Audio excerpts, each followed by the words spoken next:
You know what sucks about getting your gallbladder out, Chris? What's that? It all sucks.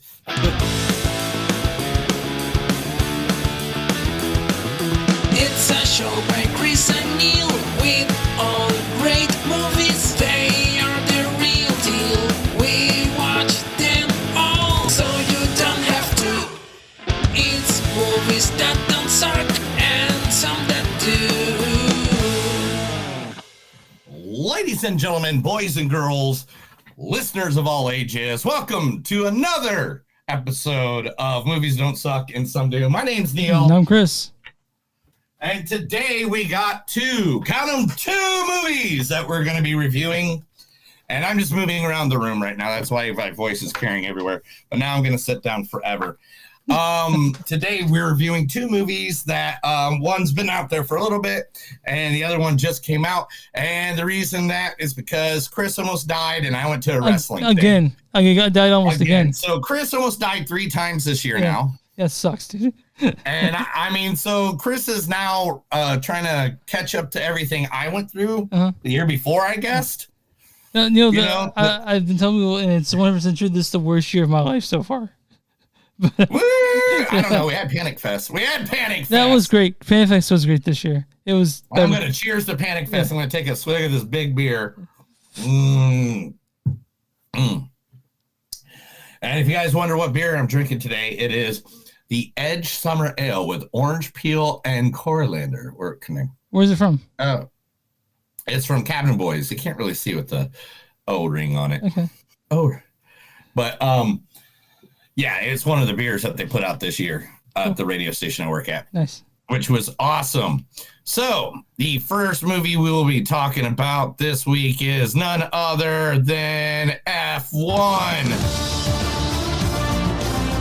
Yeah, F1 Formula One racing, where you sit there and you listen to cars do this. Are you an F1 guy? You know what? I'm when it comes to racing, I don't. If the only ones I can watch will be like the F1 stuff, but live I can watch anything. Okay, fair. I think it's the same thing with sports. Yeah. Like there's a lot of them that I can't really watch, without them being live. Yeah, it's like tennis, one of them. And it just matters, and it also matters if it's like a championship match. Oh yeah, if there's some weight to it. Yeah, if there's some weight to it. Yeah. So who's in this? If it's like a championship. First is Brad Pitt. Hey, this caravan. Not the Rouge, but the Rose. It's not the same caravan. It's not the same fight. What's the fucking size of the last one? Turkish, the five's twice the size. And my ma still needs a caravan. I like to look after me man. It's a fair deal. Take it. Mickey, you're lucky we aren't worm food after your last performance. Buying a Tarts Mobile Palace is a little fucking rich. Wasn't calling your mum a tart, I just meant... Now save your breath and cure your parts. Hey, look, she wants a heck of 2 roof lights. The stylish house frame furniture. And the scarfer cushions with the matching shag pack cover. Okay. Right. It's just terrible partial to the Periwinkle Blue bags. Have I made myself clear, guys? Yeah, that's perfectly clear, Mickey, yeah. Just give me 1 minute to confer with my colleague.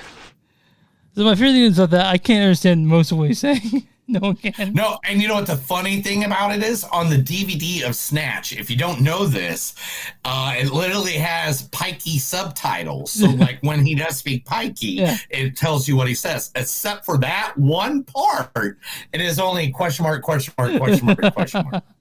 So if you get the Snatch DVD, that's if you youngins don't know what that is, it's a thing you put in a computer. Yeah, it's circular. It's kind of reflective. Yeah. There's a movie on there. So yeah.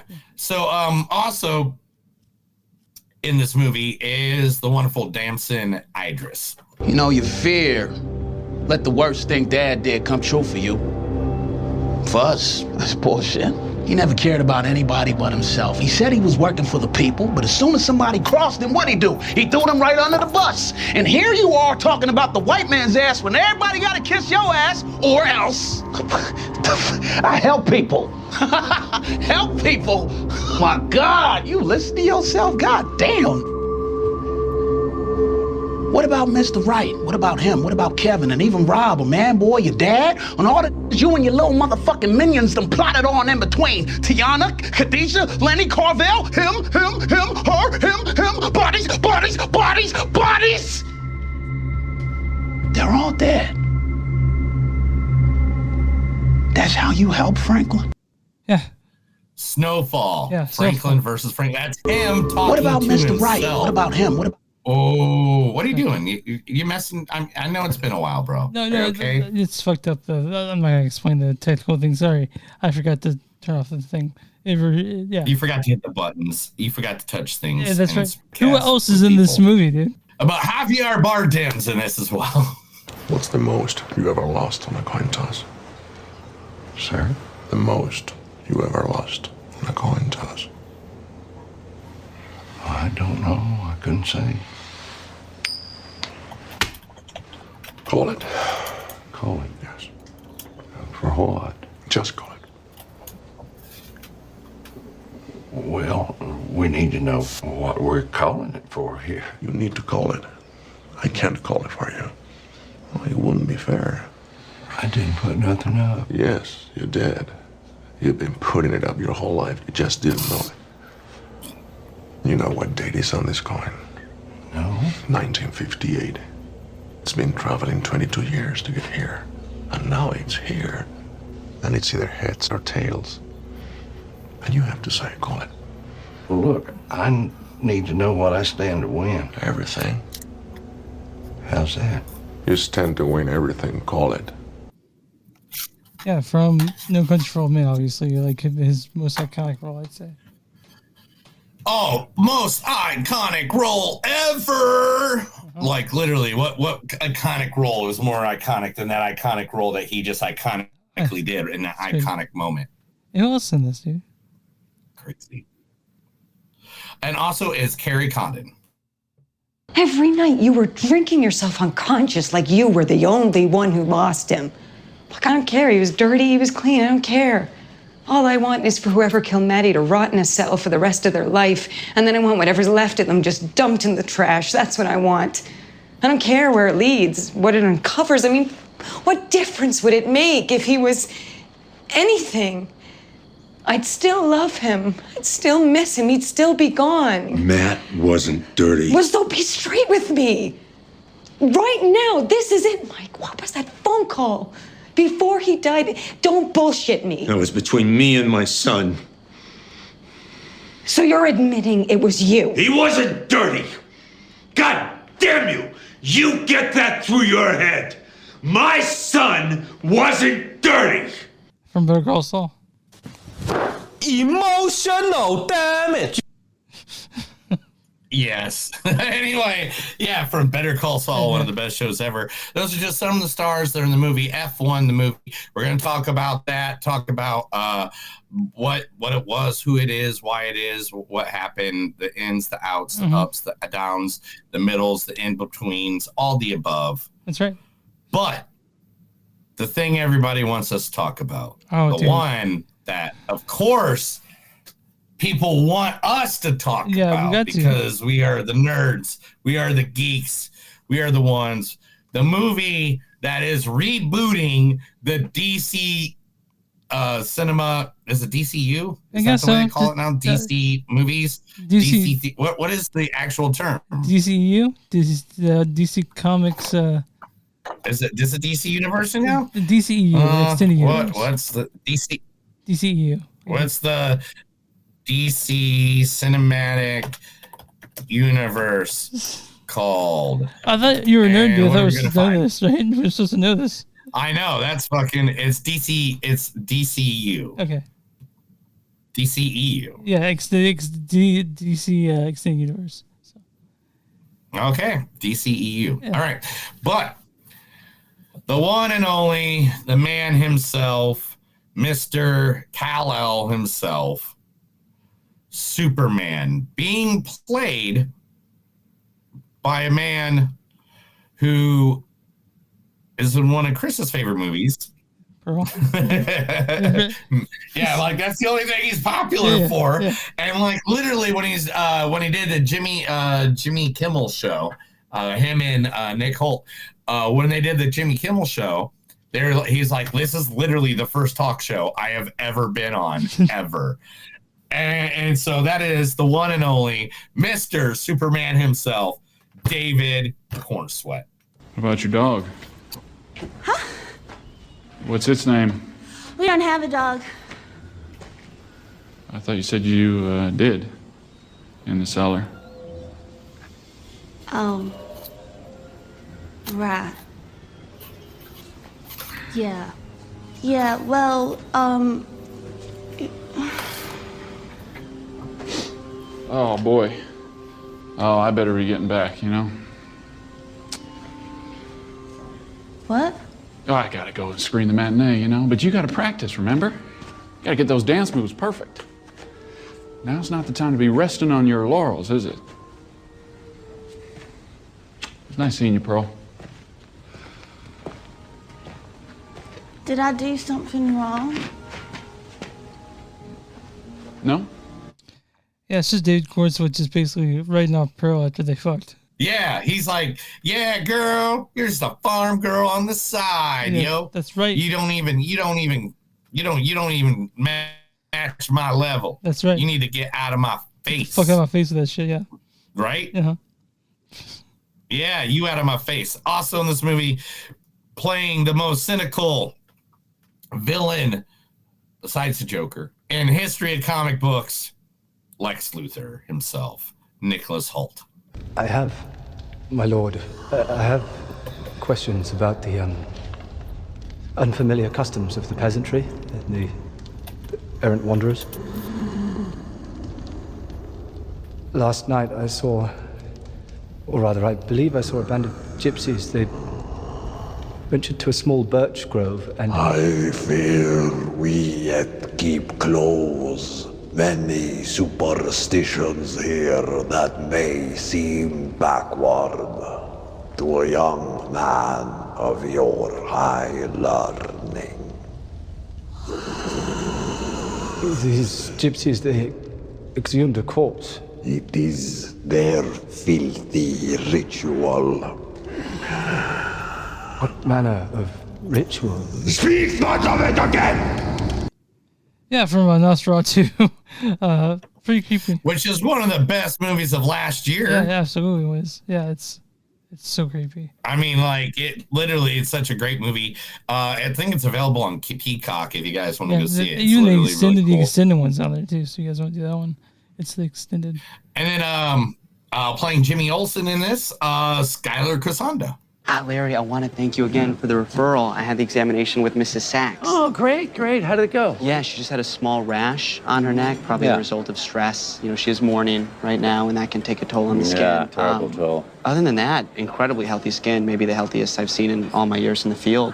Wonderful fibroblastic health, flawless lymphatic system, really everything from epidermis to subcutaneous layer, just the image of health. She did have a few questions regarding some really minor irregularities, so I did go ahead and conduct a full body exam. Full body? Yeah, full standard checkup is full body, yeah. Did you examine everything? Everything. The only word that comes to mind is magical. From Curb Your Enthusiasm, yeah.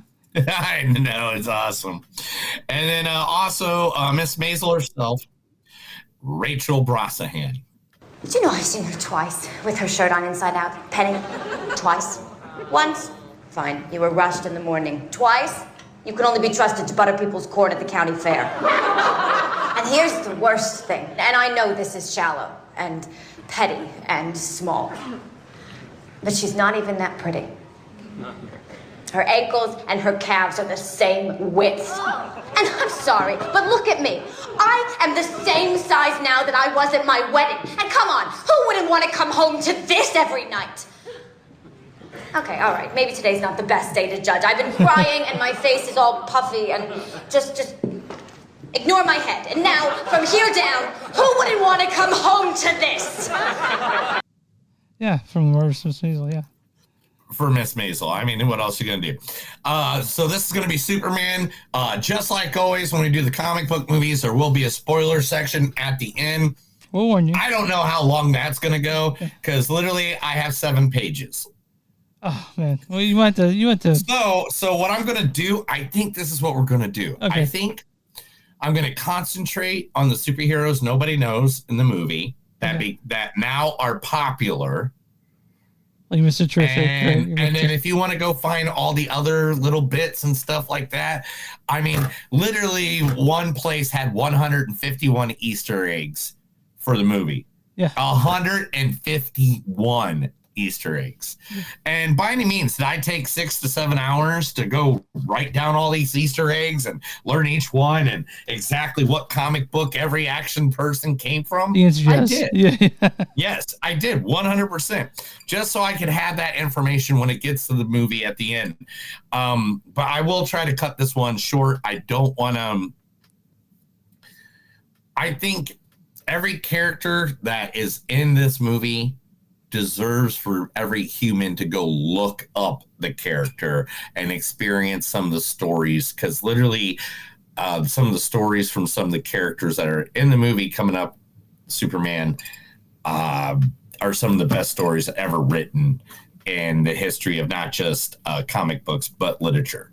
So we'll talk about that later. That's what we're going to come up to when we talk about Superman. I mean, we might talk about the other 9 different movies Superman's been in. We might even talk about, the total of how many, 4, 8, 12, 6, 16 different new, I mean, if you take 1, 2, 3, 4, if you take 4 of them out, so you got 12 new characters in the DCEU now, or we might just talk about all 12 of the Supermen that have existed in the existence of Tell Superman. me who your favorite one is, so at the end. Oh, man. I'm going to have to think about it a little bit. Yeah. I have favorites, and one's nostalgia. One I just think was good, and one I think was really good, but he just didn't get the... where you want it. Yeah, get the script. But on that notion, Chris, I feel like this is a good time for you to tell all the listeners right now where they can find us. Whew, okay, it's been a while, but you can find us on moviesonstuck.net. We're Facebook.com. Don't blow your pancreas, dude. Come on. You can find us on we're Facebook.com/moviesonstuck podcast. We're on Instagram at MTS Podcast. We're on Bluesky at moviesonstuck.social.bsky. We're on Patreon.com/suck. You guys want the merch? Go to search Blackwood Productions at TeePublic, and you'll find our shirts there. Or if you want to go to bonfire.com/something you'll find shirts of ours and more. Yeah. And then also we're on. Go to WTMnet.com. Find our friends there. We're friends with them. They're friends with us. It's good stuff. You'll find Mark's podcast there, Daniel Hollywood, which I've been trying to get on, but our schedules don't match so well as I'd like them to. And every podcast from Who's Unstuck and something they do. We're on YouTube. Follow us, all that stuff. Neil, who we talking today? Man, I gotta say one thing for all that. I will fuck you. Oh, you don't want to start that. You don't want to start that because I'll just get right in your face. God damn it! Like I'll be like, yeah. Anyway, man, all right, Chris. So when I went down to Arlington this past week, before I talk about it, I saved this moment for you to see this. So you got me this. Yeah, I did. About a year or two ago. If you're not on the visual vlog, it is a WWE microphone that has a sleeve on it. That is a microphone sleeve. Chris, this is being retired. No. Yes, this right here is being retired. My friend Steven from WWE sent me, and I'm not lying to you, an actual used from WrestleMania 41 sleeve that goes on the micro. Oh my god. It's like, oh dude, look at, there we go. You look at Cherry, dude. Oh my God, look at that. That is a WrestleMania 41 U sleeve. Oh man. Oh dude. Well, you gave it to my. I'll put the other WWE one underneath it. But look at that. Oh cool. my God. That is amazing. Yeah. But I just wanted you to see that because that's going to go right back here where it was. But anyway, so while I was in Arlington, me and my buddy, good old Topher, we went to a place. We were there before everybody else, dropped our bags off, and we're like trying to find. Actually, we didn't even drop our bags off yet. We were just trying to find a place to like hang because Topher just got done. He drove this time. It's the first time I think I went to Texas and I didn't drive. Isn't that nuts? Yeah, Isn't that insane? That's all on drive. Yeah. And anyway, so I looked online for a place that I thought, man, where is somebody with bright green hair and a mullet gonna freaking go in? Can I guess? And nobody's gonna judge us in Arlington. Can I guess? Yes. Was it Caves? You are 100%. It was Caves. Yeah. Caves is the shit, bro. I love that place.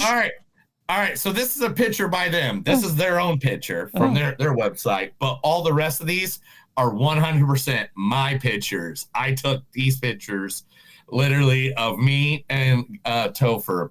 One of the biggest porches. We went to eat at a place and left, came back and did karaoke that night. Like, this place is just insane. One of the biggest porches in Arlington. Some of the best beer shots, but they also have cheap beers. Like, I'm getting hams there. I'm getting some Shiner Box in there, you know? Yeah. Like, these are literally pictures I took. In fact, this is how much you're going to know. Because right now, there's the stage. Coming up next to sing is good old Topher. He's singing on stage. Oh, yeah, looking sexy. Look at this. Oh, yeah, doing the man push-ups, one-arm man push-ups. Oh, yeah. Oh, yeah. Caves Lounge, cheap drinks. It's literally located at 900 West Division Street, Arlington, Texas. They have everything from emo nights, band nights, like on July 26th, Dead Week, Lawn Daddy Kitten Rescue is going to be there. They have cult film nights on like Mondays. Like this next Monday is going to be Inglourious Bastards. They did the Goonies this past Monday. Before, I mean, they have emo nights, so that is $3 wells. I mean, literally, if you are a freak, geek, and weirdo like me and Chris, and like me and my group of friends, this is the place. Go to Caves Lounge. Not one bad person in there. Like, had the best time. We talked to so many people. Everybody loved us. And then Topher got too drunk, and I had to take him out of there like as soon as possible. So, Neil, are you not the least bit surprised that I guessed it? No, I am, but I'm not, because your brother made a comment about it. Okay, I didn't see that. All my pictures. I didn't see that. So that's even better that you haven't seen that. But literally, I took pictures day of, and I will go tell you what your brother said. Okay. So if you don't know this, Chris has this little thing called a mutant that grew next to him. Yeah. Looks just like me. Looks just like him. It's really weird. I got 6 comments on it, and there's Corey, Matt. Caves is cool, but I'm honestly more of a fan of Sunshine. Yeah. And that's when I knew you knew what it was, because he knew what it was. Yeah. But I said it was a place that weirdos could go, and I knew that you'd probably know. Okay. How did you know? Did you live there, or did you play there? I've been there plenty of times when I lived in Arlington. I went to Caves plenty of times. It's a fun place. Isn't it weird? Let's be honest. All right. Before we get to movies, I know people are listening and wanting to hear us review movies, but we got 2 people that randomly met in Kansas City at a random time that neither one are from Kansas City. No. None of us are either originally from Kansas City. Now we're like episode 371 on a podcast. Yeah. And we go to random places, and the random places that we go the other one has randomly been to or has been to as well. Yeah. Without us telling the other one. It's insane. That's where you go. It's crazy. That's nuts. Yeah. Because this isn't the first time it happened. I remember it's happened before too. It's just like, man, that's insane. But on that note, it's time to talk about movies. Chris, what's the first movie we're talking about? First movie we're talking about is F1, directed by Joseph Kosinski. You guys know Joseph Kosinski because he directed Tron Legacy, Oblivion, but most importantly, he did Top Gun Maverick. And then everyone wanted to work with him. So they yes, they got F1 the movie. This star is written by Aaron Kruger and Joseph Kosinski. This stars Brad Pitt as Sonny Hayes. Hey, this caravan. Damson Idris as Joshua Pierce. You know, you fear. Let the worst thing Dad did come true for you. Javier Bardem plays Ruben Cervantes. What's the most you ever lost on a coin toss? Carrie Condon plays Kate McKenna. Every night you were drinking yourself unconscious like you were the only one who lost him. This also stars Tobias Menzies as Ben Pete Banning, Sarah Niles as Bernadette, Will Merrick as Nickleby, and yeah, I guess that's all. Sarah Niles. Don't forget Sarah Niles. So Sarah Niles is Bernadette. That's what I said. She's still fine, dude. It's insane. Oh yeah. Why don't you go ahead and read the storyline for us? She's awesome. Because she was also in Ted Lasso. Yeah, she was. Yeah. Storyline, Neil. Oh no, I didn't hear you say that. Yeah, storyline. Sorry. I think we overlapped. It's okay. Yeah. After a nasty incident almost ending his career, Sonny Hayes has retired from Formula One and now races a Porsche. But when an opportunity comes from the owner of a struggling team, Sonny makes a return to Formula One racing alongside a hot new rookie teammate, but soon realizes that he can't take the road to redemption on his own. So, I do want to mention that this is a PG-13 movie, so but it's fine because this movie is fucking awesome. Just think everything that this dude did with Top Gun. I guess Top Gun. Yeah. And he did it in racing, and it is amazing. It is one of the best visual movies. I went to a hardcore like 3D. Not 3D. Not 3D. I went to IMAX with the Dolby sound and all that. So I mean, the bass was booming. That if you guys didn't see this in IMAX, you really fucking missed out. Like that's how you want to see this movie. All the time. It's like right now, turn your treble all the way down on whatever device you're listening to. Turn the bass all the way up, and then this. Yeah, it's a very exciting movie. Not saying that it's like people are like.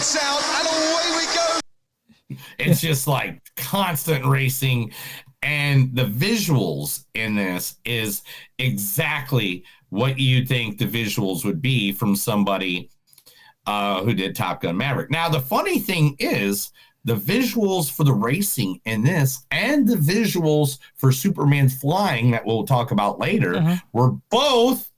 All right, this one was done by the director from Top Gun Maverick, but that influenced the flying of Wow, I almost cracked my voice. That was weird. The flying of Superman in the next movie. So it's like there's this visual design he did, like where it's almost like you're in the car. Yeah, that was you're in it. You're seeing it. And and even when this comes to sort of familiar sort of tropes when it comes to sports movies, this is done so well I don't even care.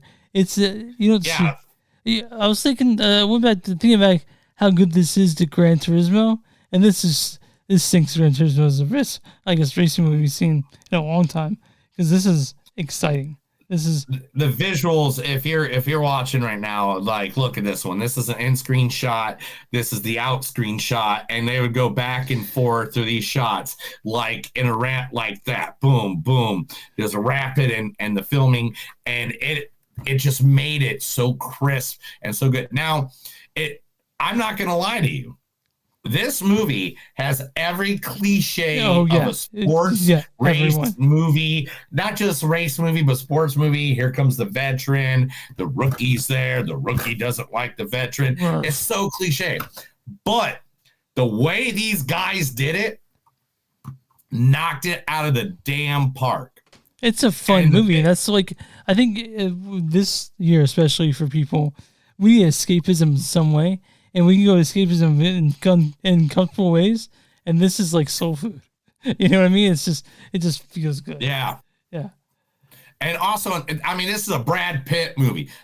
Brad Pitt came up, he showed up, and he was like, guess what? I'm here now. Give me $30 million. It's all better. Give me $30 million. Give me $30 million. I'm here. This is another thing. Did you know that both of them did all their driving? Oh, really? That's really cool. Yes. Brad Pitt and Damson Idris did all their own driving at speeds up to 180 miles an hour. I'd be shitting my pants, dude. Honestly. Dude, you don't even go 35 at I know. 55. Like, I can't even imagine you going 100 miles an hour, bro. I love you, but man, you are the granniest driver I've ever met in my entire. Chris is the okay. Let me rephrase that. He's not the granniest driver. He's a safe driver. I'm not gonna argue that I'm a granny driver. It's the truth, man. You don't have to sugarcoat it for me. But by any means, yeah. So it's like, Chris, you'll never see. Have you ever gone 100? I've been in a car. It's been 100, but no, I've not driven 100. You've never driven 100 yourself? Yeah. I'm not. Yeah. The highest I've ever been was 128. Damn.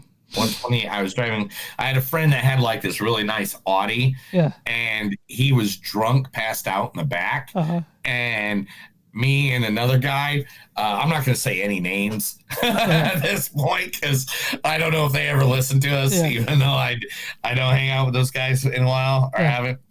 But I see them around my social media. So, but there's a guy that had an Audi. Guy next to me was like, I was like, dude, this thing reads like 200, 210, bro. I can't even imagine that. He goes, why don't you try it out? I was like, dude. He goes, you haven't been drinking. You're sober. Just, you know what part of the highway we're on. When you hit the straightaway where it's not curving and stuff, just go for it. And then when you don't feel comfortable anymore, briding it back down. Yeah. And I was like, and I was like, oh my God. That's really and he goes, how'd that feel? And I was like, I need a car now. I need a really fast car. Yeah. F1. It makes you, if you've never watched F1 racing, it makes you kind of want to watch it after this. You're like, why am I not watching this? You know? And if you're not a racing fan after this, you're going to be like, I can go to a racing. I can go to a racing match now. Yeah, I can watch this and really enjoy it. But the thing that makes this movie good is, I mean, honestly, you got to talk about the acting in it, because Brad Pitt is just good in everything. I like his charisma. He rolls a 20 every time he's on screen for charisma. So like, it's one of those things that like if you don't have the acting, if you don't have the if you don't have that part of it, then I mean, gosh, I'm trying to think of a movie without throwing people under the bus. Fast and the Furious 6. I don't know. Like I don't know. Like I'm trying to think of one where the charisma just didn't hit right. Need for Speed, I guess. Okay, yeah, that works with Aaron Paul. Sorry, Aaron. I mean, Aaron Paul. I mean, like, for good visuals, Aaron Paul was a good part of it, but the charisma like wasn't there for everybody else. Like King Arthur was good. It was decent, but like Charles Hanna from Sons of Anarchy couldn't carry the whole movie. Yeah. He needed some charisma, and that just didn't happen. This is a fact I learned about F1 while I was doing the research. Okay. When we watched this movie, the chain by Fleetwood Mac has been licensed by BBC for F1 racing since 1978. Oh, so they could just use it without a problem. They have the rights already. Yeah, isn't that nuts? Yeah. So there's one thing. criticism I have of the movie is it's a long one. It's 2.5 hours long. And they're going back to 2015, 16 when that was super thing, where everything in the movie was long. But I didn't really have a problem with that at the time. But the problem is, like, okay, we always bitch about long movies and stuff like that. Yeah. But the thing is, it never felt long. Yeah. And that's the thing. Like, I didn't know it was 2.5 hours until afterwards. Yeah. Yeah, quick touch, like, literally 30 minutes after I got off of the movie after this is when I started feeling the pain in my right side. like oh my God. So this is the movie that made that destroyed Chris's gallbladder. Yeah. The bass from the F1 going like literally it pulverized it. It pulverized it. Yeah.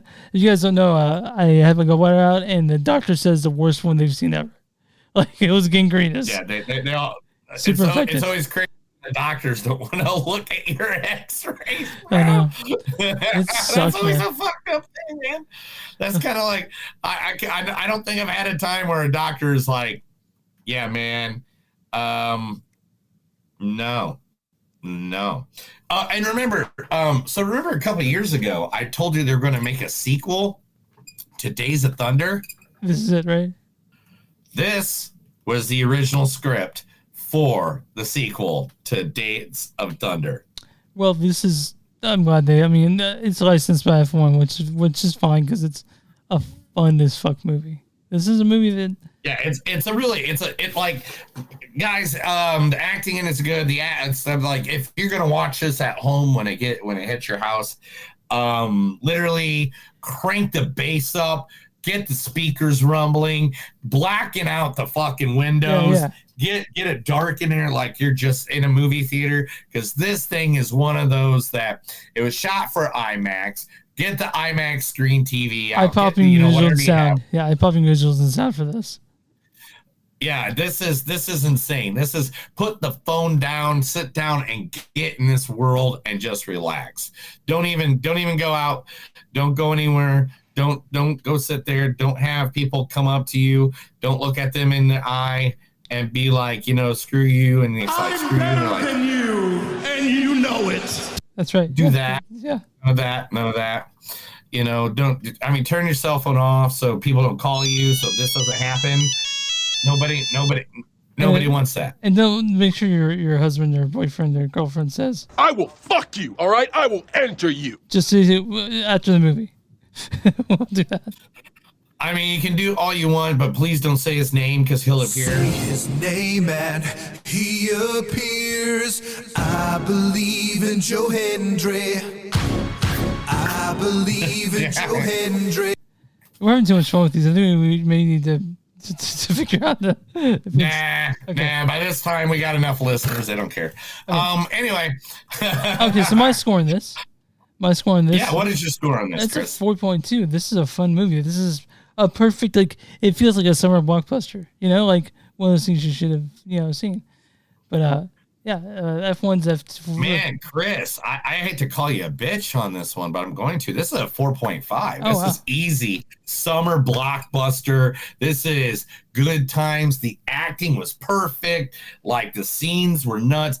Like, you took 2.5 hours and made me not look at my phone once. I didn't look at my phone once in 2.5 hours because I was just so into the storyline. Yeah. Like there's one slow part in the whole movie, and it had to be there. Yeah, it had to be there. Yeah, you're right. And, and of course, Brad Pitt's so handsome that anytime you look at him, you're like, oh, he's dreamy. You can look at his eyes forever. F1 the movie. Neil's 4.5, mine's 4.2. I'm on RottenTomatoes.com, Neil. What's the audience score for F1 the movie? It's got to be 91. 97%. Damn! Yeah. Some people will be bitching because you know how many people be bitching. And the audience says, fueled by Brad Pitt's effortless charisma, F1 the movie is a velocitously loud and exceedingly exciting motion picture deserved to be experienced on the biggest screen possible. All right, Neil, what's the Big Bang Being critic score in F1 the movie? 89. 83%. Still certified fresh. Okay. Driven by Brad Pitt's laid-back magnetism and sporting a souped-up engine courtesy of Joseph Kosinski's Connect direction, F1 the movie brings vintage cool across the finish line. I feel like they use AI to write this stuff. like the tagline. But I'll read a bad review and a good review. It says, this is from Kevin Carr, Fat Guy in the Movies. Fans of racing will love this, but it feels like it's written and directed by testosterone itself, with some script punch-ups from sports film cliches and daddy issues. I like that. This is from King Garrison from Bad Bad Movies podcast. Says, it's not a movie for hardcore F1 fans. It's a movie for the masses, which I agree. I think you can go in this not knowing anything about F1 and enjoy this thing wholeheartedly. You know, that's. Yeah, this is like one of the movies I've seen that I think anybody can wholeheartedly just go and watch it. Yeah, it doesn't matter who you are. It's a feel good movie. It's exciting. It's got everything you want in a summer blockbuster movie. That's what it is really, and I'm glad we got it this year because it's been a few years since we really felt something that felt like a real event, and these two movies definitely felt like events to me. Yeah. That's what I'm saying. It all makes it beautiful. It is a beautiful, beautiful movie.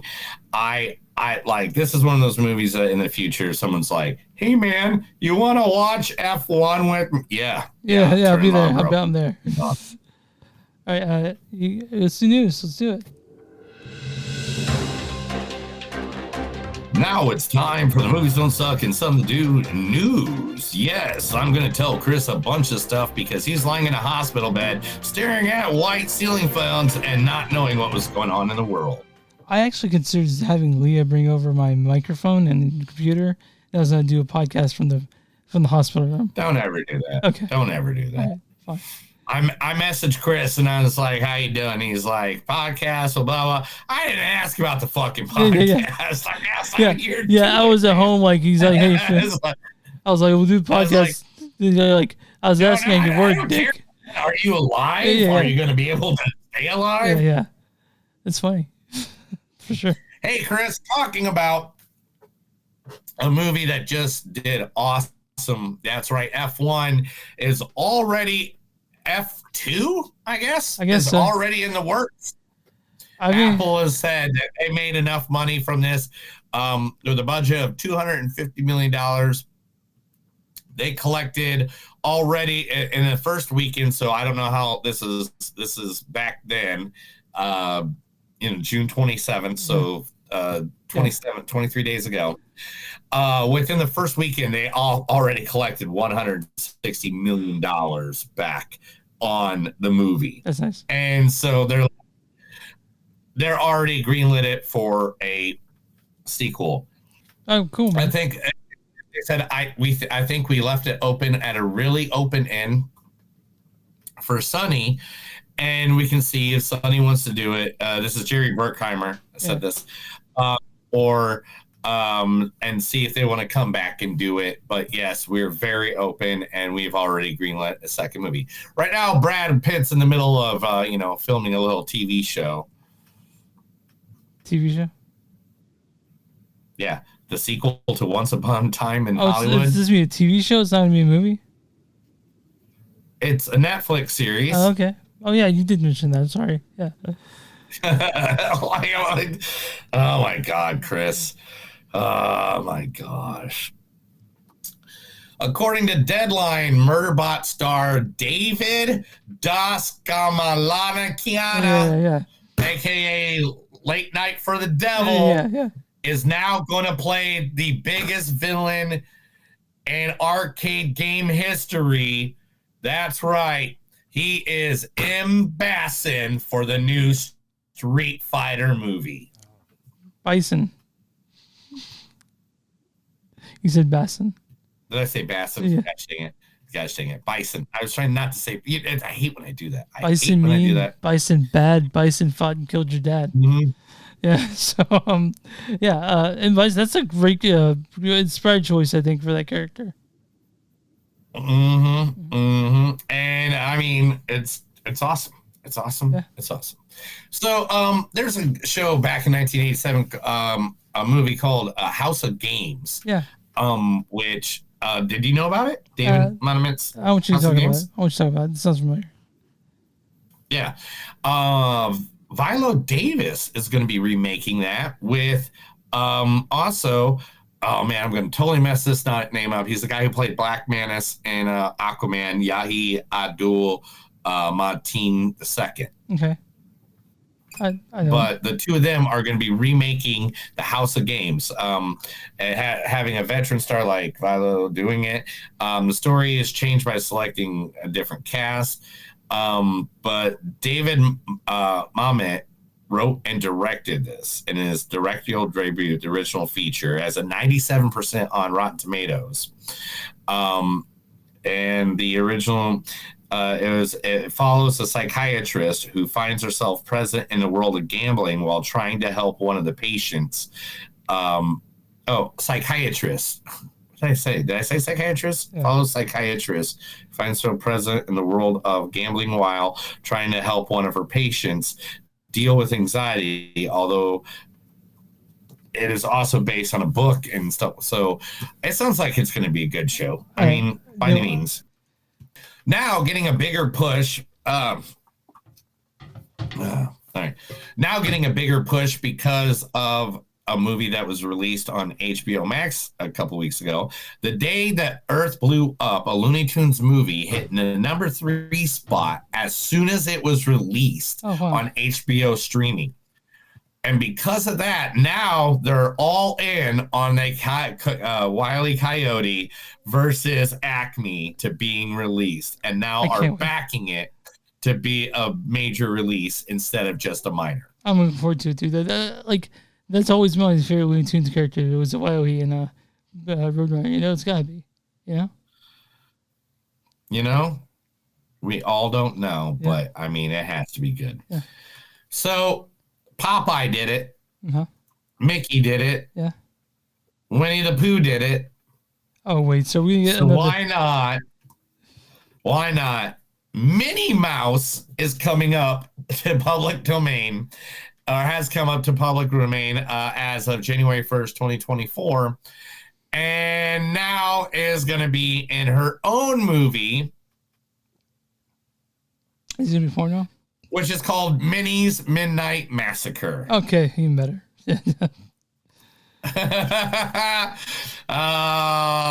So now so many people, your childhood can be over. Yeah, mine ended early, I think, too. So.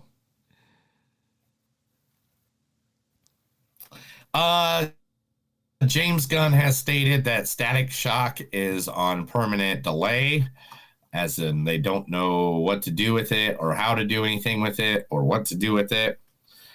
But that's okay. But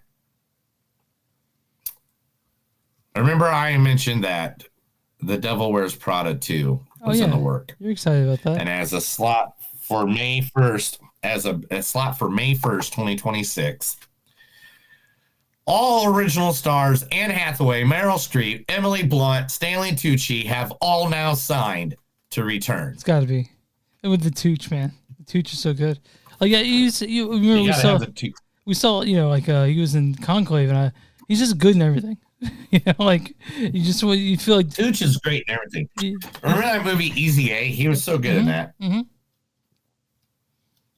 I liked him as the adopted father, just in the background. He's like, "You're adopted."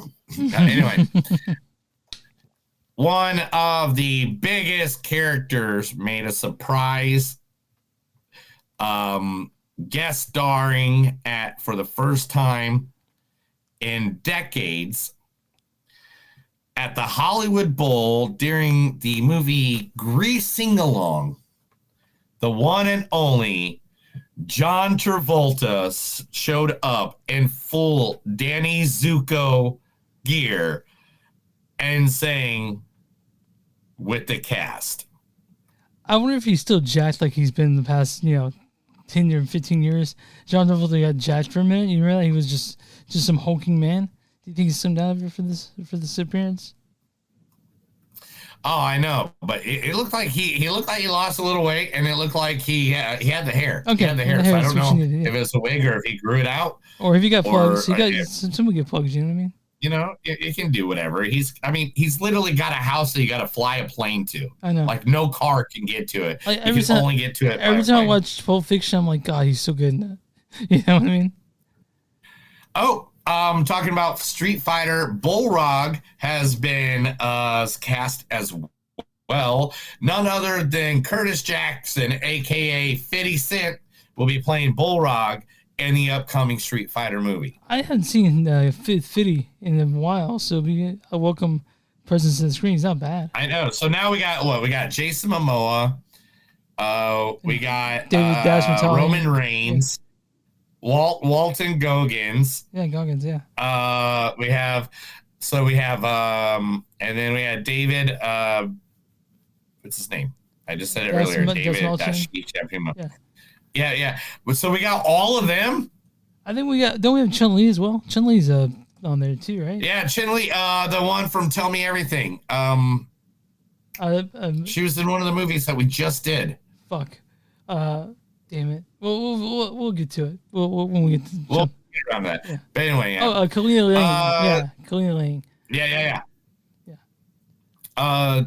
Now moving on, the Akira live action by Takeshi Waititi has been canceled.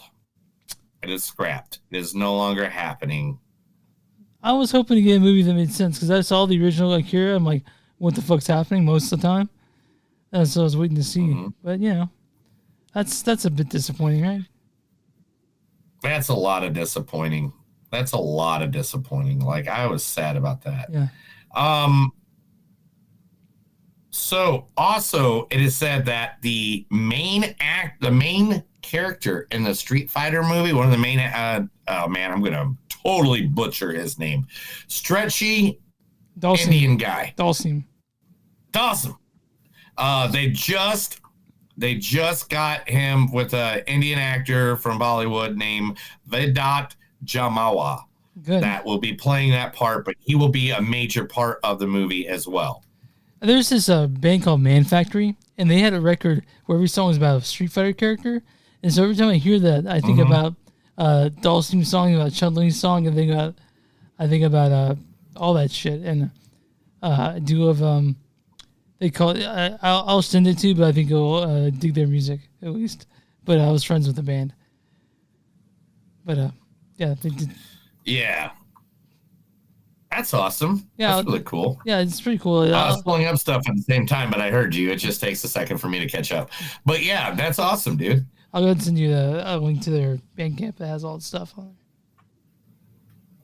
Well, a movie that we were excited about just got a little sadder, and we're not going to be so excited about it. What happened? We're still probably going to be excited about it. What happened? Roadhouse 2 has lost its director. Oh. Guy Ritchie will not be directing Roadhouse 2. Boys, you got something else going on? They don't know who's going to be doing it yet, but they might be delaying it by a couple months. Okay, well, man, Guy Ritchie would have been sad. Great, I would have been. But another sequel that's coming out has signed on its almost entire cast, including some new stars. Practical Magic, the sequel, has not only signed on Sandra Bullock and Nicole Kidman, but has signed on Diana West and what's her name? The other one. I can't find it right now. Stockard Channing, who both did the older sisters, the older aunties. Yeah. Have now all re-signed on. But not only that, but signing on as new members to the movie, Massey Williams from Game of Thrones, Lee Pace, Axela Madaranda from Blue Beetle, and Solo McLeod, The Dead Don't Hurt, are all signed on to be in the movie as well. I forgot about Blue Beetle. That movie came and went, and I forgot about it. I feel bad. Yeah, I mean, wouldn't that Blue Beetle, is that Marvel or DC? DC. Yeah, it was. Which is part of the DCEU. Yeah, okay, yeah. Okay. DCEU. It was all right. All right, come on. The long-delayed Broadway adaptation of the beloved 1987 fantasy Princess Bride has took its first major step in 6 years with signing on for the musical, the Broadway musical, the same people who wrote the music for the Frozen movies. Oh shit. I know that Leo would be super excited to see this if it comes to hear anywhere. So, I mean, it's so literally the musical of the EGOT winners, Robert. So EGOT winners, Emmy, Grammy, Oscar, Tony, Robert Lopez, and Christina Anderson Lopez. The pair probably are best known for Frozen 1 and 2. But they are literally the ones that'll be writing all the music now. So are you a fan of Princess Bride? I think you should show the fans how big of. I always should show the fans how big of a fan you are. All right, here it is, everybody. Not only do I got the Andre cup that you always see me drinking out of, but I do have the Andre Anybody Want a Peanut Princess Bride tattoo, and the guy who did it, Jeremiah, from Anchor, Anchor Bay or something like Anchor Tattoo up in Northside, Kansas City, North Kansas City. He actually won money. Oh yeah, from taking for the tattoo. Oh, that's great. And I was like, man, is it that great of a tattoo? Oh, and every wrestler this weekend I saw it. Oh yeah. Oh my god, they're like, I was hanging out with the grizzled young veterans, and they looked over and they go, is that fucking Andre on you? And I go, yeah, Dad, I met him when I was a kid. And I'm like, no. Like, and he talks about how he picked you up by your overalls and looked at you and said, I'm not such a bad guy. Yeah, all the above. All the above. We now know who the leader of the Avengers are going to be in the Doomsday movie. Ian McKellen's going to be in it, right?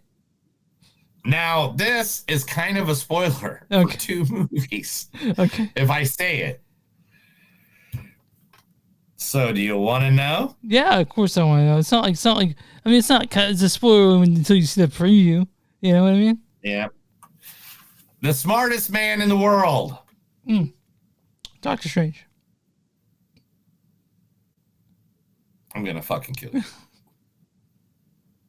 Smartest man in the world is the smartest scientist in the world, Mr. Dr. Reed Richards, a.k.a. Mr. Fantastic, a.k.a.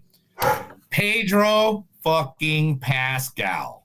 I'm looking forward to that Fantastic Four movie, dude. I'm looking forward to that, and because Doomsday's next. Doomsday's the next one. Yeah. It's coming. So it's like, I still haven't watched Ironheart. I need to watch Ironheart. Oh, I'm so behind on stuff. Robert Eggers' werewolf movie cast the perfect actor to play the beast. Next is Point News has exclusively reported that the one and only Aaron Taylor Johnson, of course it is, and Lily Rose Depp are the ones that are attached to the movie Werewolf, which will be done by Roger Eggers. Yeah, I mean, I hope it's good. You know what I mean? Do you like Robert Eggers at all? I mean, maybe I do. I mean, how many tattoos of Robert Eggers works do you got? I got 2. God, we're marks for movies, man. Marks is what they call them. So that's I got one right there. I forgot about that. Yeah. Stop showing your nipples. It's weird. Sorry. As long as you're showing our fans movie tattoos we have, you know. What does Superman and Trainspotting have in common? What is that? Same actors? They both made an Iggy Pop song hit number 1. The punk rocker, the song. Oh, where was that? I knew the song earlier. What was the name of the song? They used the song Punk Rocker by the Swedish electrical alternative group, the Teddy Bears, vocals by the one and only, the great Iggy Pop. Yeah. Made it to number 1 right away after their movies were put out there. Also known, Iggy Pop's also known as the grandfather of punk. He is the Stooges. Yeah, if you don't know who he is, and then you don't know punk music. Crash course. And you need to go. You guys go listening to Rob Howard, the Iggy Pop and the Stooges. That is one of the greatest punk records of all time. So of all time, yeah. of all time, easily. And Iggy Pop was asked about it, and he says, "I always thought the track had soul, and Superman is the best friend we could all have." Mm-hmm. And is that a good segue? All right. No, that is not a segue because I got two more. I should have used that as a segue. You're right. I should have, and I didn't. Nintendo has leaked what their next movie is after Legend of Zelda. And guess what? You're going to go bananas for it. Donkey Kong movie. Donkey Kong! So listen. It's coming. So upstairs on my Switch waiting for me right now is the new Donkey Kong game, Donkey Kong Bonanza. Haven't moved it up yet. I'm super excited too. Yeah, it's waiting for me. Man, that's be awesome. Yeah. That's be awesome. Me and my wife have been finding games online. We just went and bought another Xbox XS controller so we could play online together again. Is Split Fiction on there? On the Xbox? Which one? Split Fiction. I don't know, but I will talk about it with you afterwards. Okay, fine. Because we're already late and we have a lot more to go. All right. And I don't mean news. I cut out a lot. I cut out 40 news stories between the last 4 weeks to get this all going. Last but not least, the man who created the franchise is returning to the franchise that he created. The one who made it a $1 billion franchise is returning to his franchise. There's more than meets the eye with this. That's right. The one, the only, Michael Bay is returning to fuck up the Transformers some more. Like, come on! Why do they keep giving movies to make? I don't know. I mean, the Transformer movies that he did are not that good. And then everybody else is trying to copy him. They don't look like I don't know. Maybe they're good enough for We're all about Bumblebee, honestly, because we're all about Bumblebee. Yeah. Man, but now, I mean, I know if my friend Matthew, if Mr. DJ Nova's out there and listening to this, he is not happy about that. I'm sure he's like punching a baby right now. Oh, no. That's not nice. Chris? Yes. That was the news. All right, let's get to Superman. That was the movies that don't suck and some of them news. Now we're going to talk about the one, the only, faster than a speeding bullet, more powerful than a locomotive, able to leap tall buildings in a single bound. The one, the only, Superman!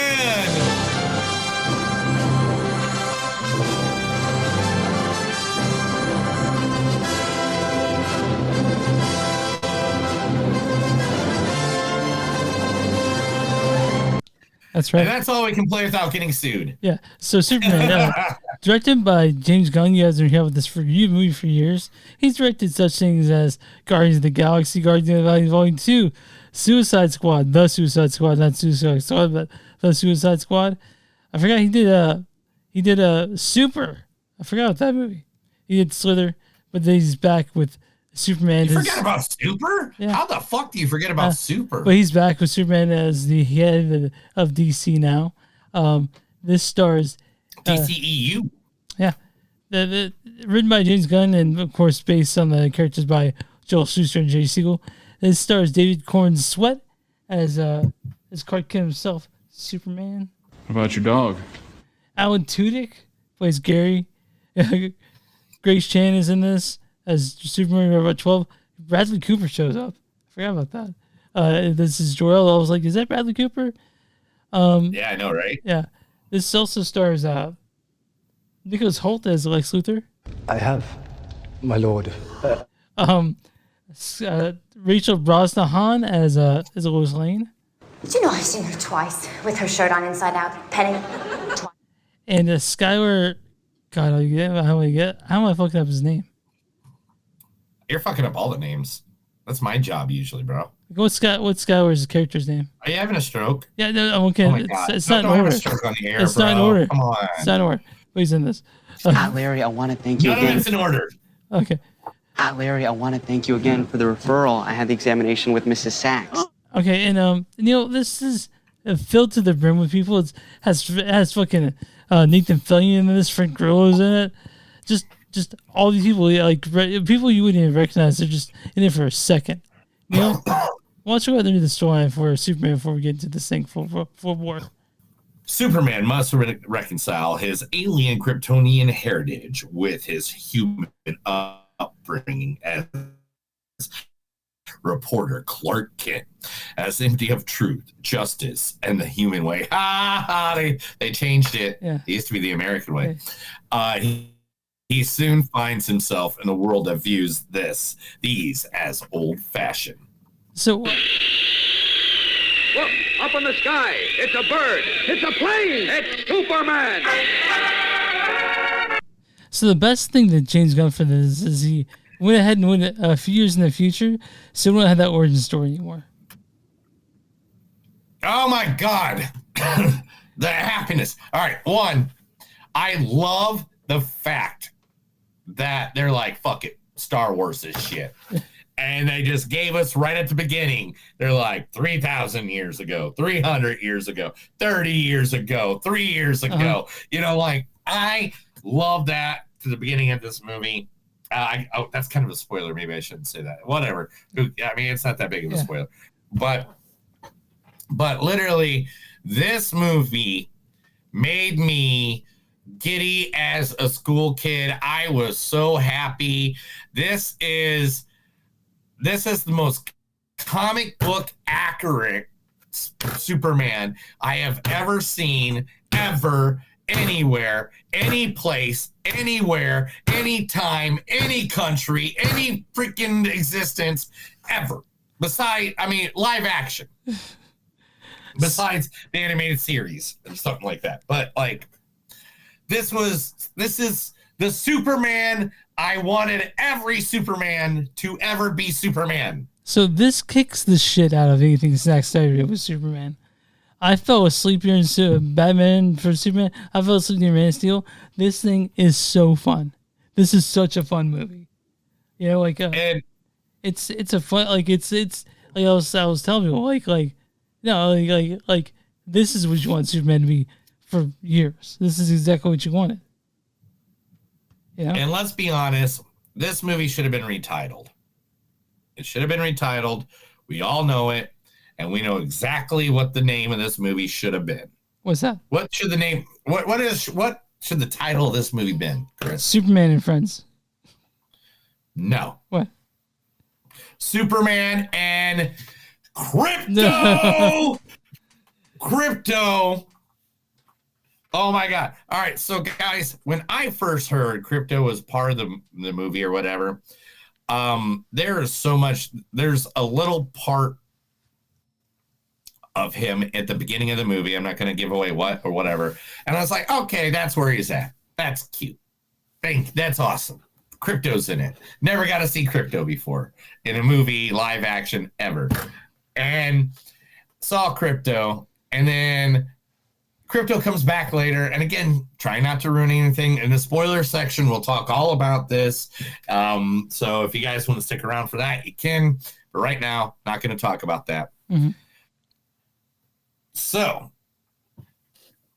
Crypto, Superman, Lois Lane was on point, and let's be honest, Nicholas fucking Holt as Lex Luger just killed it. He was like the best version of Lex Luger, I think, ever. Are you saying Gur? You mean Luthor, right? Luthor. Yeah. Okay, Lex Luthor. You're saying Luger. That's what I said, Lex Luthor. Okay. All right. What are you? Stop yelling at me. Oh, weird. Don't smack me in front of the people at the restaurant, Mom. I'm sorry. I won't do it again. Gosh. So like this was fun. This was good. And fuck all you people that bitch about it for something stupid. Because like, oh, it's an immigrant thing and the immigrant thing's going on. Superman's always been an immigrant. Yeah. Don't know if you know this. He's from Krypton. He just happened to grow up in Kansas. And it matters what storyline you follow. Like, it wasn't just like born out of the womb and in a rocket. It was like he's like a couple years old and then he gets shipped out. So, what do you think about Justice Gang? I think it's hilarious because they're building it. Yeah. Because like the Hall of Justice is like in the building, and you can see that's being built. Yeah. And it's like, I like that they're building it. It's not Justice League yet. It's not Justice Society of America.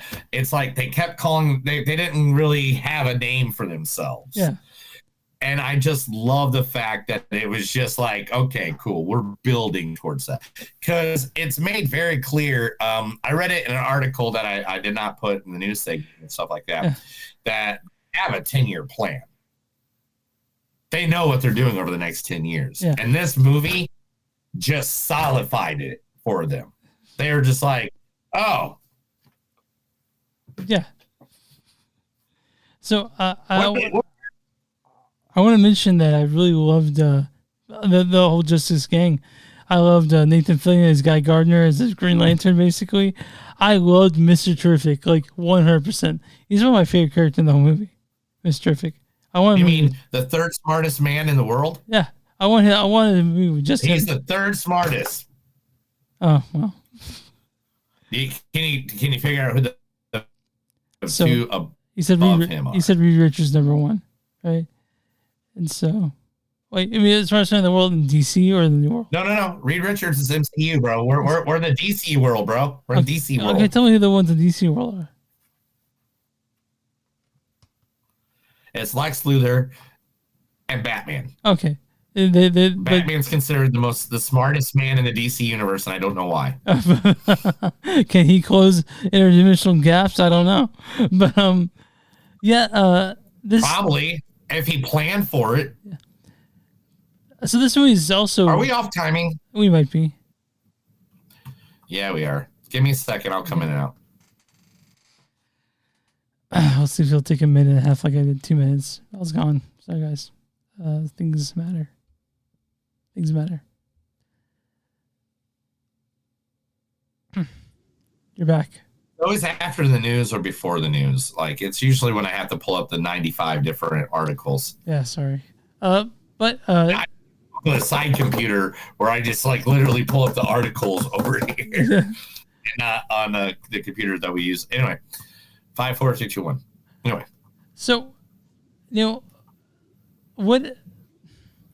This movie is not it's not too long. It's like 2 hours, probably 2 hours, 4 minutes long. 2 hours, 9 minutes. And it's not MCU long, but it does everything it's supposed to in the 2 hours and 9 minutes. It makes you care about these characters. It just makes you feel good, and it's also, I think, the silliest of all the DC movies that I've seen recently. I don't think it's silly. That's the thing about it. It has heart. Yeah. Because unlike the other Superman movies we've seen ever since Christopher Reeve 78, like literally this movie actually it started with Superman being beat up. Mm-hmm. And I mean, that's a little bit of a spoiler, but that's literally the first 5 minutes of the movie. Yeah. And I feel like because of that, it makes him feel like he can be beat. He can be defeated. Mm-hmm. He's not an immortal god. Yeah. Like how he is like, and nothing against Henry or anything like that. I think Henry looks great as Superman. Yeah. And all that stuff. But this one, like Superman felt like, Yeah, he's trying, but he's still just a being. You know, he's just a person. I mean, okay, he's an alien or whatever, but like he is just trying to help as much as he can. And one of the other things in this movie that I really, really, really liked was no breathing creatures left behind. Yeah. Yeah. Like he saves everything. Mm-hmm. He doesn't save just humans from buildings falling on them. He saves dogs, squirrels, like fish. Like he tries to save every living human thing on the planet. Because he's Superman, and that's what we get. We get someone who's hurt good, and then he gets maybe, and that's what you want, someone who's good, and that's what. This movie is escapism at its best. Honestly, when you're watching it, it just takes you to a place, and it's what we need as a country or as a world. I think is just to watch someone be super in the most wholesome way possible, and it's what we needed. I think when it comes to comic movies, honestly, everything's been so highfalutin and so high-minded that we forget we need to have fun while watching it. You know? Yeah, and that was awesome. Like I was in a theater when I watched this. What day of the year is this? So I think yesterday. Actually, I just watched it yesterday. Oh, so it was Tuesday. I was still not healed. Yeah, yet. I couldn't go out in public yet. My body wouldn't allow me. But this movie, I was in, there's at least 40, 50 people on a Wednesday at 2:00 at an IMAX 3D with me watching this. And like nobody on phones, nobody like, talking. Like this was the first time I saw just everybody just be in the movie. Yeah, yeah. And that's what you want. That's as a filmmaker, you can think of a higher honor to have. And it's, a lot of people like. So Neil, let me ask you which of the Superman Returns back in 2004, 2005, 2006. Yes. What did you think of that? I thought it was a good attempt by the studio to try to remake a Christopher Reeves movie. Okay. Now, that is the same issue with that movie, is that what they tried to do was remake Christopher Reeves. You can't do that. You can't do that. Yeah. Like, I liked Brandon Roth. Mm-hmm. Like, Brandon Roth is literally one of my favorite of the Supermen. I don't think he's my favorite Superman, but he is Brandon Roth it's 2006. 2006 was when that Superman is, because that's what year that says on it when he started. So I liked him trying to be the Christopher Reeves a little bit, but like I just don't think he had a chance because they wanted him to be Christopher Reeves. Yeah. They didn't want him to be Superman. They wanted him to be Christopher Reeves. The only time I saw Brandon Roth as Superman was in the Crisis on Infinity Earths on the Arrowverse show, because he is playing the Atom in that DC line, but they had him play Superman of a different universe when all the Supermen team up, including Tom Welling. Yeah, so yeah, that is Tom Welling. But this is, I like how you have the Nicolas Cage Superman on there too, by the way. You can show for a second. I didn't make this. I found it somewhere. So, like, by any means, give them a credit on that. But, Chris, now here's the hard question. After watching this Superman, out of all the legendary Supermans, George Reeves, Christopher Reeve, Dean Cain, Tom Welling, Brandon Roth, Henry, Nicolas Cage, like, who is your favorite Superman? If I'm gonna be honest, it's probably David Cornsfed. I think he's amazing. I'm gonna have to agree with you at this point. Yeah. He made and the thing is, I've watched every single one of these Supermen. I've seen every one of these. Kirk Allen, George Reeves. I've seen all their shows. I've seen every episode of anything Superman probably in existence. If I haven't, it's something that's not with these at live action. I mean, I know there's a couple cartoon things I've missed here and there, Yeah. but live action.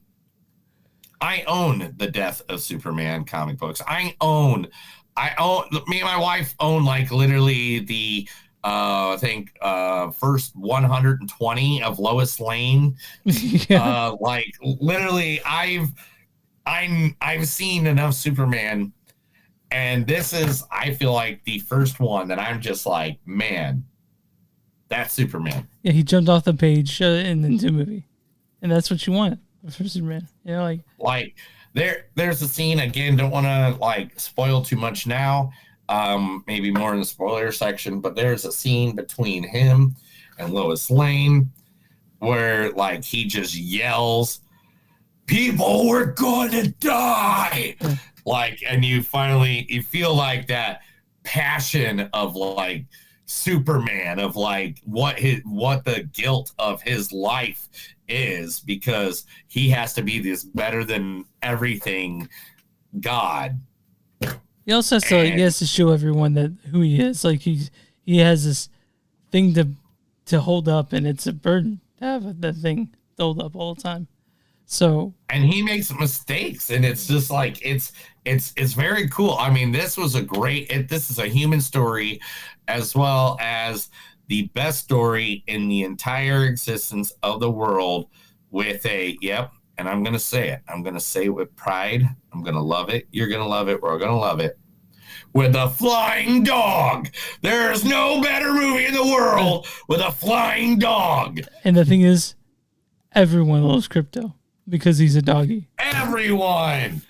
Oh my God. When certain parts of this movie made me upset, and then when the things didn't happen that I thought were gonna happen, I was happy with the movie. So let me talk about some of the criticisms that people have. I don't have these criticisms, but a lot of people thought that it was more of like a Superman and Friends movie as more of as less a Superman movie, because they introduced 17 new characters in this thing. That's not a number I threw out there. 17 different characters in this, but I thought they all... Chris, I have notes on all of them. Yeah. Every single one, including the origin numbers, the origin stories, the comics that came with, the creators that made them. I have all that. Now, I'm not... I've read that. Yeah, but so I'm not a giant... I'm not knowledgeable about Superman or DC, but I feel like you can go in this not knowing a thing about it and enjoy it thoroughly. But you might enjoy it more if you... I had a question. Yeah. Iron Man. Yeah. How many popular names and Marvel were in that movie that wasn't Iron Man? Yeah, exactly. Yeah. A lot. Yeah. Like, guess what, people? These are comic book characters. So you don't want the characters that are in their universe to interact with the people that are in their universe? That makes no sense. Yeah. That makes no sense to me anymore. Yeah, and literally... Yeah. And this is 3 years at the movie, beginning of the movie is 3 years in. We're not doing, he came from Krypton. Guess what? Those movies, those shows, all of them, it's been done 17 times. You want to go see where it came from? I'm done with that. I need Superman stories, and this was a Superman story. We didn't need to see Aunt May die. We didn't need to see, Superman's uncle die again. We didn't need to see all that stuff. Like we want to get to the. It was his dad that always died, Jonathan Kent. But in all the other movies. But no, this is a fun as fuck movie. I was in it from the very beginning, and I mean, the second Crypto showed up, I forgot about my drain. I forgot about like everything that was wrong with me. I just. That's what I call it, escapism. I was able to leave myself and be in this movie. I know this was just like those. This is one of those movies that I'm gonna tell you, it's gonna live on and on and on. This ain't Brandon Roth 2006. This is gonna be remembered forever. This beats the hell out of Zack Snyder's version. I mean, yeah, because it's bright and beautiful. Yeah. And what did I even bitch about with Zack back then? I was like, emo Superman. This is what the DC universe is doing wrong, is they're trying to copy that dark, sinister, fucked up, realistic bullshit that Christopher Nolan did. And they're trying to copy that, which is fucking up the DCU. And that's what happened to the original DCU. They were trying to follow that crappy Christopher Nolan, it only made money because a person passed away fucking trilogy, and they try to they try to make you calm down now. Calm down. Constantly. Dark Knight's amazing, but it failed miserably because they try to copy something that wasn't that good. Well, no, I think they tried to copy a realism for characters didn't work for. Like for example, the new Batman, the Batman is pretty dark, but like you said, it's Otherworld, like that's the calling it. Yeah, that's Elseworld. But still, there was mutant guys in there, and there was like there's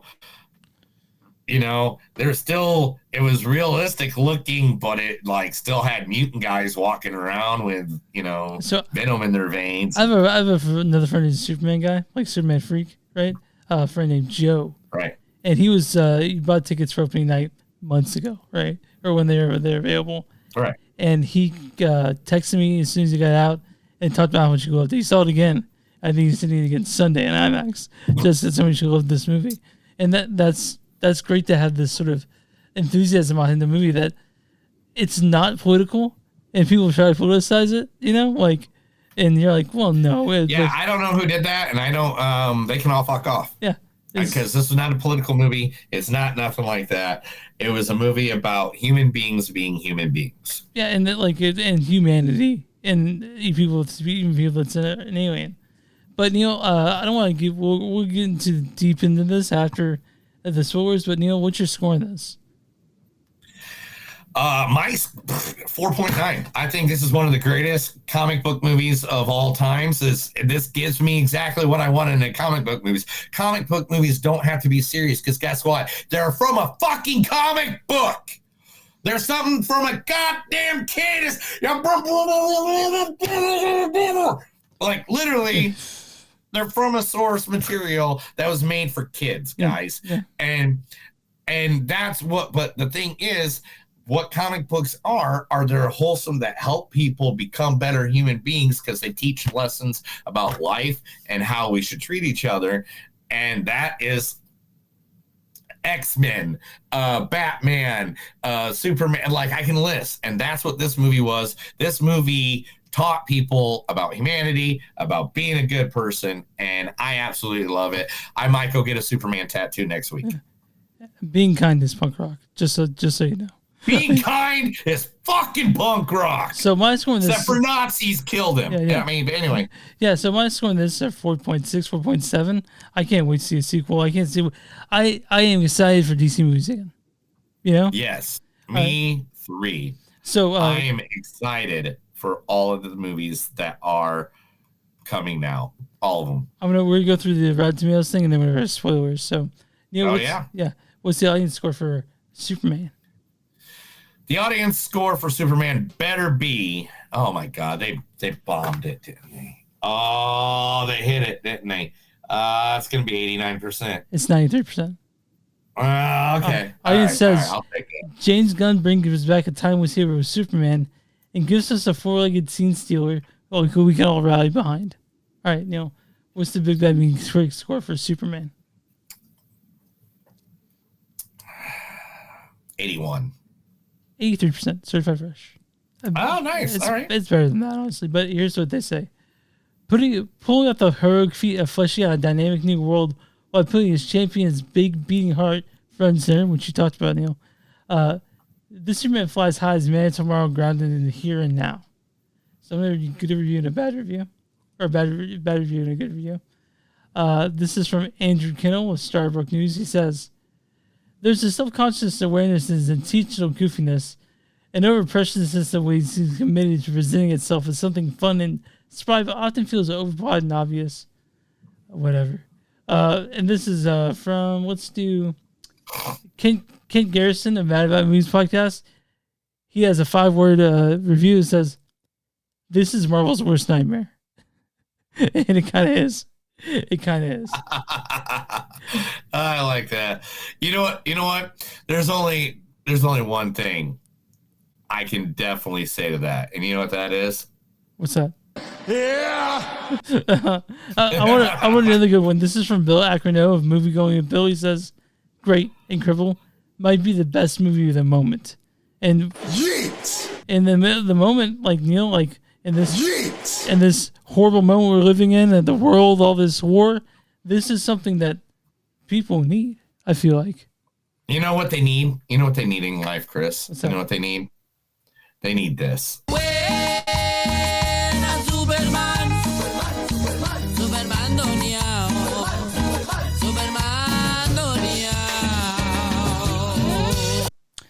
But you know what else people need? They need spoilers. So, guys, we're going to play the outro. If you guys don't want the spoilers, you can yeet, as they would say. Or yeet. Yeah, or if you want, you guys see this and want to hear Neil blather on like nerds that we are, here we go. I'm going to play the outro. Give you a chance to get off your bike or charge your headphones. So everything's turned to spoilers, so there's spoilers from here on out. We'll see you guys next. We'll see you guys next week.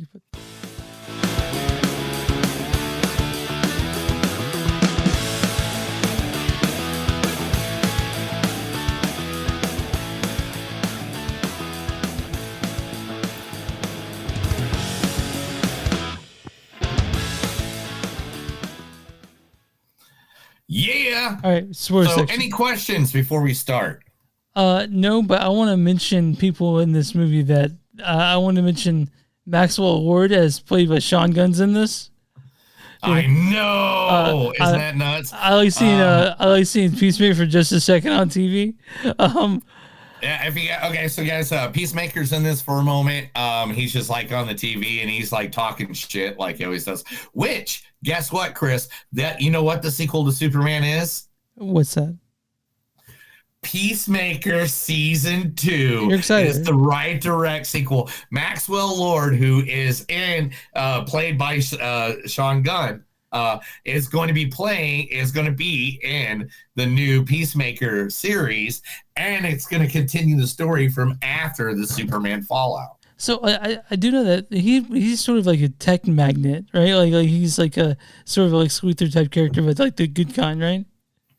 Yeah, he's kind of like well, I mean, no, he goes back and forth because you remember he was the bad guy in Wonder Woman 1984. Yeah, he was, yeah. Yeah, so he's just like one of those back and forth kind of characters. He's kind of like Justin Hammer of the MCU. Okay.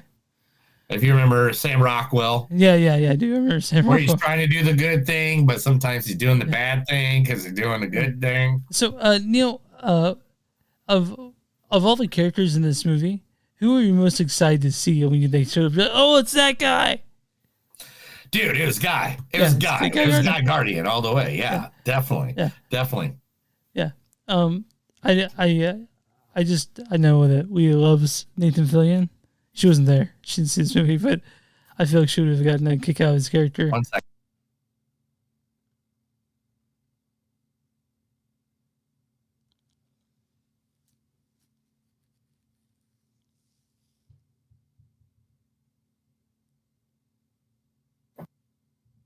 Sorry about that. Hi, Danny. Anyway, all right, say again what you said and we'll start from there. Yeah, Nathan Fillion's character is always great. But, I want you to go through some of your favorite Easter eggs in this thing. I know you have written down, so. Well, I mean, Guy Guardian's in this, and if you don't know about him, he was actually supposed to be the original Green Lantern. If you go back to his origin story of Green Lantern number 59, so like when Arnado, the alien that crashed, gets there, the Ring chose 2 people, one being Hal Jordan, one being Guy Guardian, and the only reason Hal got it is because he was closer to Hal. because they was on the West Coast and Hal was just down the road. Do you think Guy was on the East Coast? Do you think that Hal Jordan didn't show up in the DCEU? I mean, I don't know. I mean, oh yeah, definitely, because they got the Green Lantern Netflix series. Oh, that's right. Yeah, this or HBO Max series. Yeah. HBO Max series. Yeah, he'll just show up. Live action. And Nathan's in that as well. Yeah. Okay. But so the thing that they're calling the Justice League group or the Justice League clan or whatever. Justice Gang, yeah. Yeah. So that is actually based off of the Justice League International. Okay. Which was Batman, Dr. Fate, Mr. Miracle. You hear any of my favorites in here at all? Guardian. Any of my favorite, I literally have a Dr. Fate helmet right behind this monitor.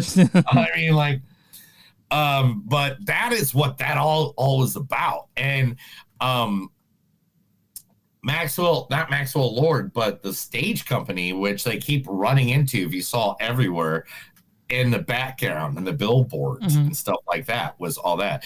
In fact, in the movie, Brand's Big Belly Burger, which is a fast food thing that's been in every comic book and a lot of live actions, Coco's Cookies, is like on the billboards and on all over the buildings. Every Zesty Cola and Soda Cola, which is their Pepsi and their Coca-Cola, they're everywhere in the movie. Jitters Cafe, which was in Flash, the TV show, and all that, they're everywhere. The entire movie. They made this a comic book universe. In fact, James Gunn made it very clear that he is not going to use any normal city names. No normal. It's all even Metropolis, they have Delaware license plates because Metropolis is in Delaware, and but there's no New York. Yeah. Why would you? Yeah. So that is just insane. Now the other person, Hawk Girl or Hawk Woman, she's originally started in the 1940s and 1941, but who we get in this one is Kendra. Now, Kendra is the newest version of Hawk Woman, Hawk Girl. The original one is Shira. I don't even know how to tell that story in less than 10 minutes. Like, literally, they have fucked Hawk Girl and Hawk Woman up so much in the entire existence from 1940 to 2024. Like, that is like 84 years that she's become a new character like every 3 years. Oh, so this brings me to the question I have. Did you know that Crypto's actually belonging to Supergirl? Now, that's from the Super Pets movie. Now, we never reviewed that, but I watched it, of course. Yeah. But that's what that's from, and from the later comics, because originally in 1955, when Crypto was given to people, given to the comic book world in Adventure Comics 220, it was March of 1955. Creator Otto Binder and Kurt Schwan, they literally, what the story was a dog catcher picks this dog up, puts him in the truck, driving down the road, and this is 1955. So think of a 1955 dog catcher, what it looks like, with no closed in front end, with the, caddy hat. And all of a sudden he feels like he hit a rock. But what happened was Crypto jumped out of the back of the vehicle and took off. And Superboy, this is a Superboy issue, Superboy came down, helped him fix the thing, and he was like, well, that was a dog, I think. And the guy's like, no, I don't know what you talk about. All the dogs are in there. So then Superboy, throughout the issue, he then sees this dog like attacking muggers, and the muggers go to shoot the dog, and the bullets bounce off him. He's like, oh, bullets bounce off him. That's weird. And then the dog just takes off flying and goes, oh, the dog can fly. That's weird. And then he's like, he goes and grabs the dog, and then the dog slips out of his hand because he sees a bone in the ground with his x-ray vision and digs up the bone, and he's like, oh, so he has all the same powers as me. Follows the dog back to his little rocket ship And the dog was in a rocket ship and had a letter that said, "This is an experimental dog. We are experimenting with rocket ships to see if we can do anything. Please take care of him. He'll be more powerful than any creature you've met, but he's a lovable creature." Signed, Jor-El. Okay, gotcha. All right.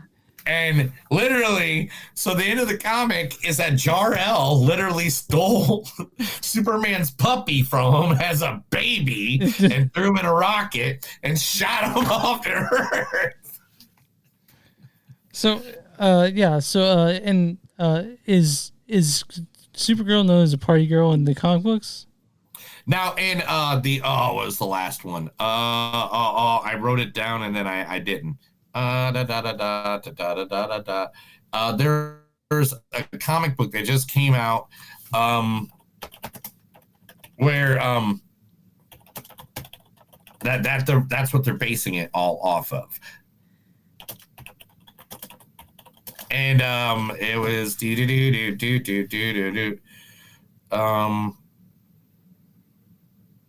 Supergirl of Tomorrow.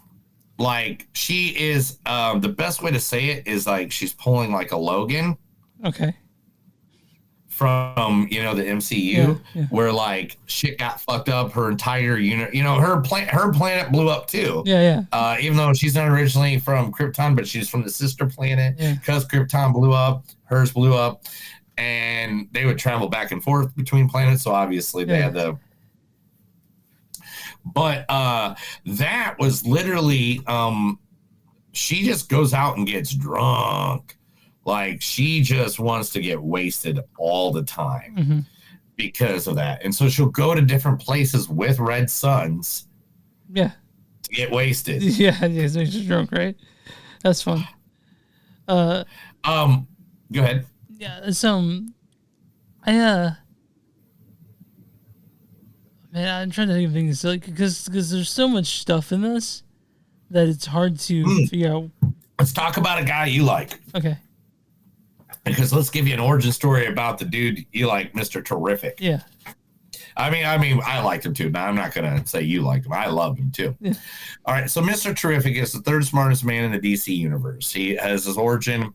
Originally, he was part of the original like Justice Society of America back in the day.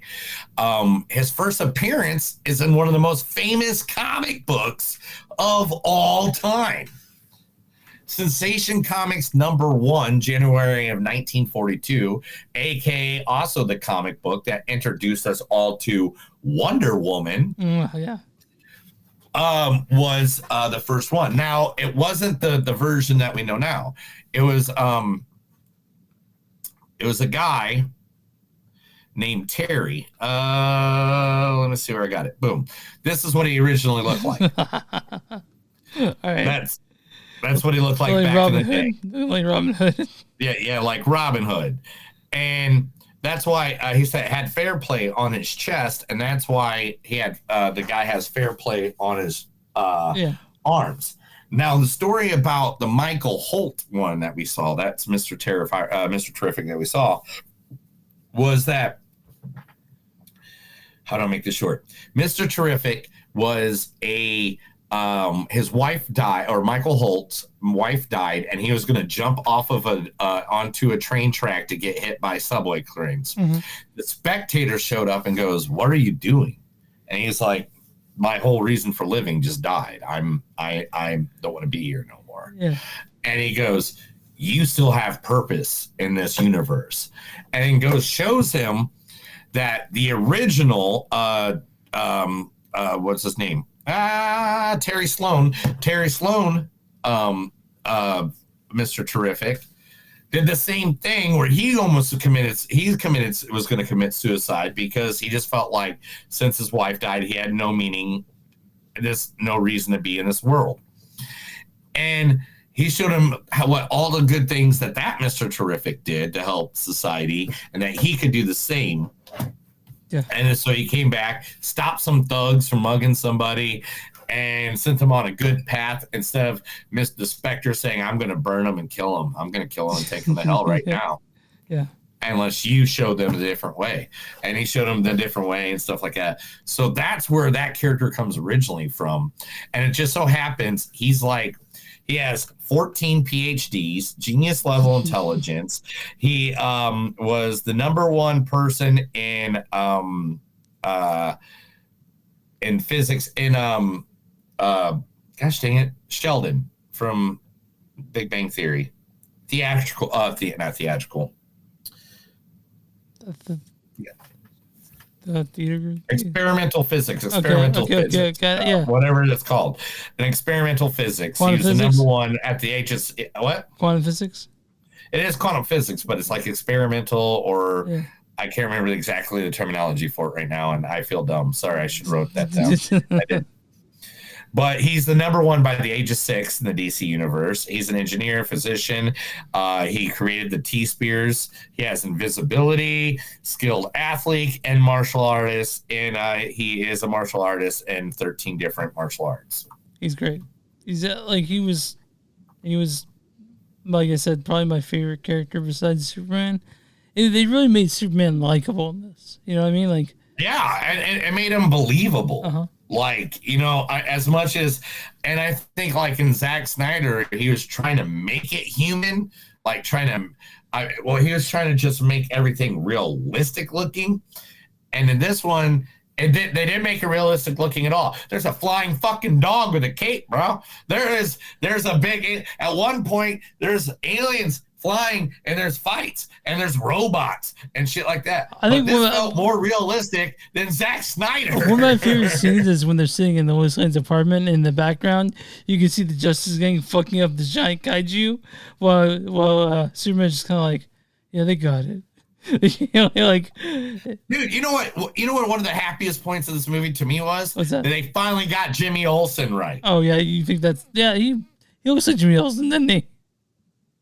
Not only does he look, but he acts like Jimmy Olsen. So if you don't know this, Jimmy Olsen had his own fucking comic book series for years.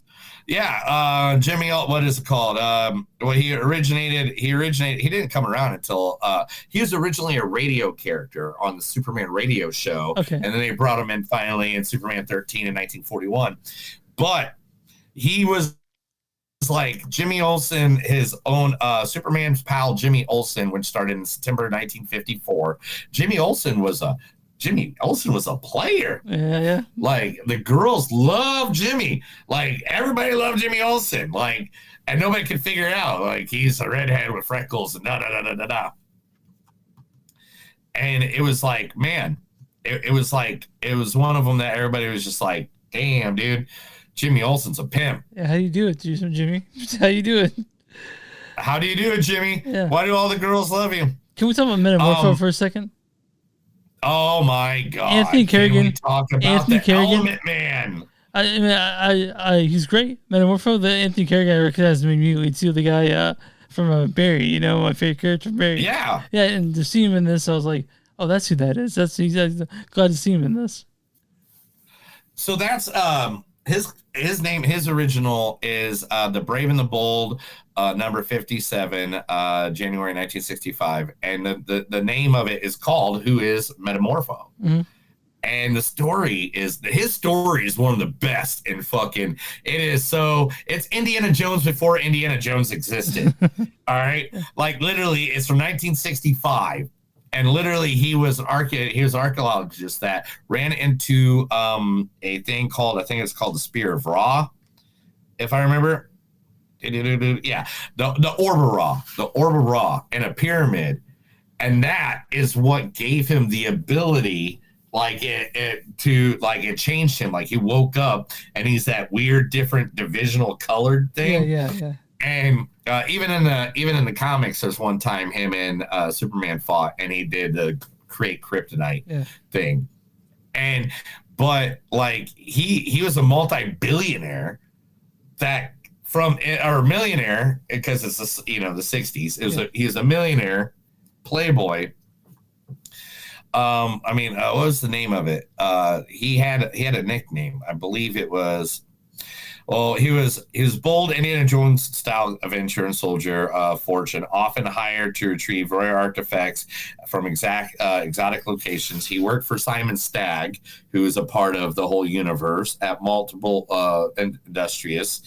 Rex was also dating Stagg's daughter, Sapphire, which didn't set well with him. Sapphire was like a green jade character that like had a power of I can't remember.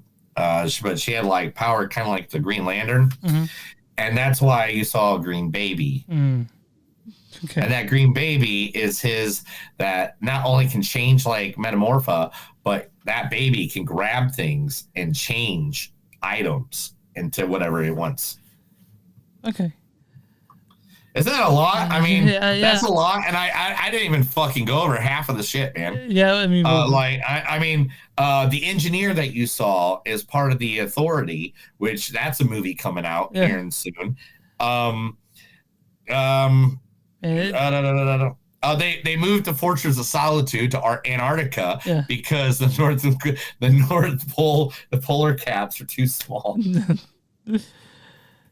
Yeah, there's a lot of stuff, man. It's and like I know It's a lot. Like I said, I go, man, I would love to sit here and talk hours about it, but at this point, guys, that's all I'm going to give you. Yeah. I mean, there's so much information that even for me as a comic book fan, I'm glad I went out there and got. But this is just wow. Yeah, there's everything in this. Yeah, go on the internet.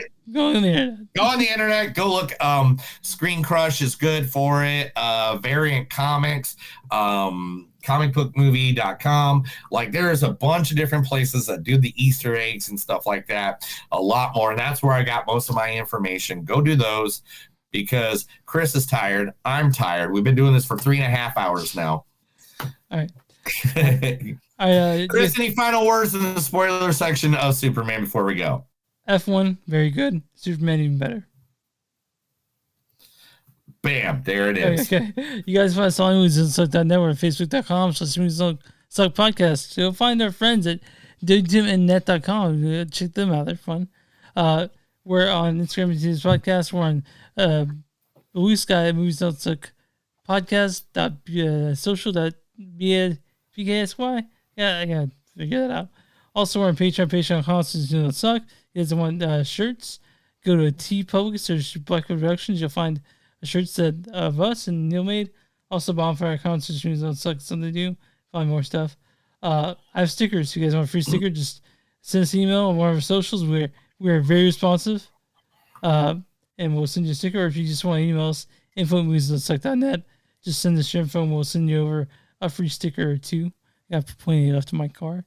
And you guys subscribe, like all that shit.